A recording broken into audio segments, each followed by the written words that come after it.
జై శ్రీరామ్. శ్రీమాత్రే నమః. శ్రీ గురుభ్యో నమః. 2024 సంవత్సరం ద్వాదశ రాశుల వారి రాశి ఫలితాలు. ద్వాదశ రాశుల వాళ్ళకి మరియు ద్వాదశ లగ్నాల్లో పుట్టిన వారికి ఈ మాసం యొక్క రాశి ఫలితాలు ఎలా ఉన్నాయి, మాస ఫలితాలు ఎలా ఉన్నాయి అన్న అంశాన్ని మనం పరిశీలిద్దాము. అయితే ఈ విషయాలు తెలుసుకోవడానికి ముందుగా గోచరంలో గ్రహస్థితులు. మేషరాశిలో గురు భగవానుడు సంచారం చేస్తూ ఉన్నాడు. కన్యా రాశిలో కేతు భగవానుడు సంచారం చేస్తూ ఉన్నాడు. ధనుసు రాశిలో కుజ భగవానుడు శుక్ర భగవానుడు సంచారం, కుజ శుక్రుల సంచారం జరుగుతూ ఉంది. అలాగే మకర రాశిలో బుధ భగవానుడు సంచారం జరుగుతూ ఉంది. సూర్యనారాయణ మూర్తి సంచారం జరుగుతూ ఉంది. ధనుసు రాశిలో ఉన్న కుజ భగవానుడు ఈ నెల 5వ తారీఖు నుంచి, అంటే ఫిబ్రవరి 5వ తారీఖు నుంచి ధనుసు రాశిలోంచి మకర రాశిలోకి ఆయన ప్రయాణం మార్చుకుంటున్నాడు, మకర రాశిలోకి వెళ్తున్నాడు. శుక్రుడు ఈ నెల 18వ తారీఖు నుంచి ఈ నెల 12వ తారీఖు ఆయన మకర రాశిలోకి ప్రవేశించబోతున్నారు. అలాగే బుధుడు ఈ నెల 21వ తారీఖు నుంచి మకర రాశిలో ఉన్న ఆయన కుంభరాశిలోకి వెళ్తూ ఉన్నారు. సూర్యనారాయణ మూర్తి ఈ నెలలో 14వ తారీఖు నుంచి కుంభరాశిలోకి ప్రయాణం చేస్తున్నారు, మకర రాశి నుంచి కుంభరాశిలోకి ప్రయాణం చేస్తున్నారు. రాహు భగవానుడు మీనరాశిలో సంచారం చేస్తూ ఉన్నాడు. ఈ మాసము ఒక ప్రత్యేకమైన గ్రహస్థితి చోటు చేసుకోబోతుంది ద్వాదశ రాశుల వాళ్ళకి మరియు ద్వాదశ లగ్నాల్లో పుట్టిన వాళ్ళకి. ఆ ప్రత్యేకమైన గ్రహస్థితి ఏంటంటే సూర్యనారాయణ మూర్తి మరియు శనీశ్వరుడు ఈ నెల 14వ తారీఖు నుంచి ఒకటే రాశిలో సంచారం చేస్తూ ఉన్నారు. ఒకటే రాశిలో వాళ్ళిద్దరూ కూడా తండ్రి కొడుకులు, మనందరికీ తెలుసు. అయితే ప్రతి సంవత్సరం కూడా సూర్యనారాయణ మూర్తి ఒకసారి ఒక నెలలో శనీశ్వరుని కలుస్తూ ఉంటాడు. అంటే ఏ రాశిలో ఉన్నా ఆయన రాశి నుంచి వెళ్తాడు కాబట్టి వాళ్ళిద్దరు కంజంక్షన్ తటస్థిస్తున్నాయి. ఈ సంవత్సరము ఈ కలయిక చాలా ప్రాధాన్యత సంచరించుకుంది. ఎందుకంటే వీళ్ళిద్దరి కలయిక కుంభరాశిలో జరుగుతూ ఉంది కాబట్టి ఇంకా బహు ప్రాధాన్యత సంచరించుకుంది. ఆ ప్రాధాన్యత ఏంటి?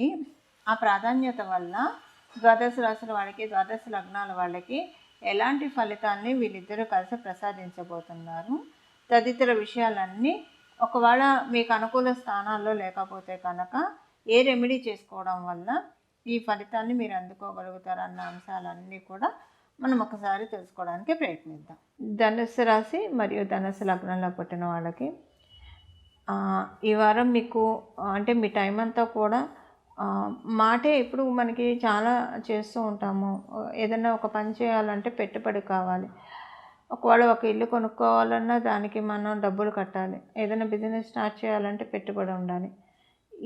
ఈ నెల ఈ మాసంలో మాటే పెట్టుబడి అన్న చందంలో మీకు చాలా అంటే కొన్ని ముఖ్యమైన పనులు మీ మాటల ద్వారా కావచ్చు, లేదా ఎవరైనా పలుకుబడి కల వ్యక్తుల మాట సహాయం వల్ల కావచ్చు, జడంగా పడి ఉన్న పనులు ముందుకు వెళ్ళడానికి, వేగంగా సాగడానికి జడత్వాన్ని వదిలి బహుచక్కటి అవకాశం ఉంది.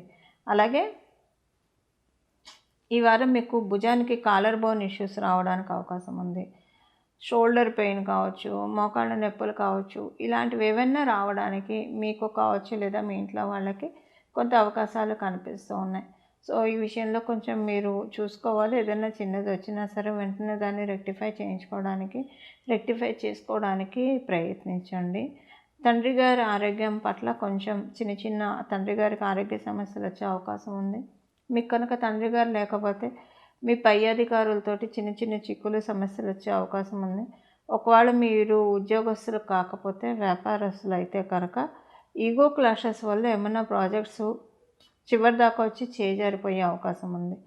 లేదా ఆల్రెడీ మీకు చివరి దాకా రాలేదు, ఆల్రెడీ మీరు ఏదైనా మంచి ప్రాజెక్ట్లో కావచ్చు, లేదా ఒక మంచి కాంట్రాక్ట్తో కావచ్చు మీరు మీ వ్యాపారంలో ఉంటే కనుక అది విత్డ్రా అవ్వడానికి కొంత అవకాశం కనిపిస్తూ ఉంది.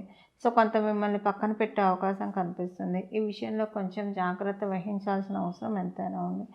ఈ విషయాల్లో జాగ్రత్తగా ఉంటే మిగతా విషయాల్లో అంతా కూడా బాగానే ఉన్నట్లే ధనుసు రాశి మరియు ధనుసు లగ్నంలో పుట్టిన వాళ్ళకి. ఈ గోచర గ్రహస్థితుల రీత్యా ద్వాదశ రాశుల వాళ్ళకి ఎలాంటి ఫలితాలు వర్తిస్తాయి అన్న విషయాన్ని మనం తెలుసుకుందాం. ఈ విషయాలు తెలుసుకోవడానికి ముందుగా ద్వాదశ రాశుల్లో పుట్టిన వాళ్ళు ఈ రాశి ఫలితాలు ఎలా అన్వయించుకోవాలన్న విషయాన్ని కూడా మనం ఒకసారి పరిశీలిద్దాం. ద్వాదశ రాశులు ద్వాదశ లగ్నాలు, అవే రాశులు అవే లగ్నాలు. మీరు ఏ రాశిలో పుట్టారో మీకు తెలుస్తుంది కాబట్టి రాశి ఫలితాలు మీరు చూసుకోవచ్చు. ఒకవేళ మీ అదృష్టవశాత్తు మీ ఇంట్లోని పెద్దలు కావచ్చు, ఎవరైనా జ్యోతిష పండితులు ఎవరైనా సరే మీరు ఏ లగ్నంలో పుట్టారో మీకు తెలిస్తే కనుక మీరు ఏ లగ్నంలో పుట్టారో ఆ రాశి యొక్క ఫలితాలు మీరు తెలుసుకోండి. మేష లగ్నం నుంచి మీన లగ్నం వరకు మీరు ఏ లగ్నంలో పుట్టారో, ఏ రాశి మీరు పుట్టినప్పుడు లగ్నమైందో ఆ రాశి ఫలితాలు కూడా మీరు చూసుకోవడానికి ప్రయత్నం చేయండి. అలాగే మీరు ఇప్పుడు ఈ గోచార గ్రహస్థితుల ఫలితాలు మీ జన్మజాతకం కనుక బాగా ఉంటే, గోచారంలో బాగా ఉంటే ఇంకా చక్కటి ఫలితాలను మీరు చూస్తారు. మీ జన్మజాతకం ప్రస్తుతం బాగోలేదు, కానీ గోచారంలో మీ రాశి వాళ్ళకి మీ లగ్నం వాళ్ళకి బాగా ఉంది, మిశ్రమమైన ఫలితాలను ఇస్తుంది, గోచారం కాపాడుతుంది. అలాగే మీకు జన్మరాశిలో మీ జన్మజాతకంలో బాగాలేదు, గోచారంలో కూడా బాగోలేదంటే కొంత మీరు పరిహారాలు చేసుకోవాలని చెప్పి అర్థము, దాన్ని తప్పించుకోవడానికి. అలాగే ఇంకొకటి, మీ రాశి మీకు తెలిసి మీ లగ్నం కూడా తెలిస్తే కనుక 2 ఫలితాలని చూసుకోండి. రెండిట్లో మీరు అంటే రీకన్సైల్ చేసుకోవాలి. ఒకవేళ కనుక మీకు రాశిలో ఉద్యోగం సంబంధించిన విషయాల్లో బాగోలేదని వస్తే, మీ లగ్నంలో బాగుందని వస్తే అది యావరేజ్ అవుతుందని తెలియాలి. ఏదైనా ఒక అంశం రెండిట్లో బాగోలేదని వస్తే అది మీరు కొంత ఏంటంటే జాగ్రత్త వహించాలని అర్థం. రెండిట్లో బాగుందని వస్తే చాలా బాగుంటుంది. దానికి మీ జన్మజాతకం కూడా బలంగా ఉంటే కనుక ఇంకా మంచి చక్కటి ఫలితాలు ఉంటాయి, చాలా స్ట్రాంగ్గా వెళ్తారని చెప్పి అర్థము. ఇలా మీరు చూసుకోవడానికి ప్రయత్నించండి. ఇక మనం రాశి ఫలితాలు తీసుకునే ప్రయత్నం చేద్దాం. చూశారు కదండి, ద్వాదశ రాశుల వారి మరియు ద్వాదశ లగ్నాల వాళ్ళ ఫలితాలు. అయితే ఏ రెమెడీ చేసుకుంటే ఈ మాసం అంతా కూడా చాలా చక్కటి శుభ ఫలితాలు వస్తాయన్న విషయాన్ని మనం చూద్దాము.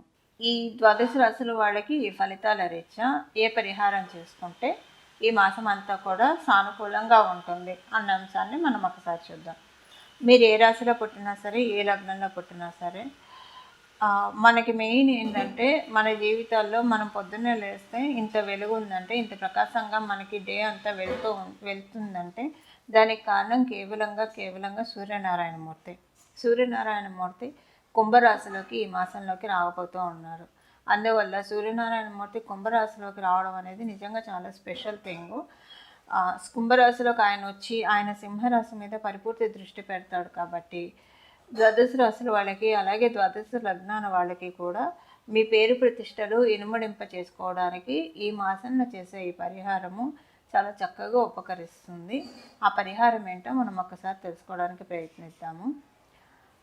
జగత్ అంతటికీ వెలుగుని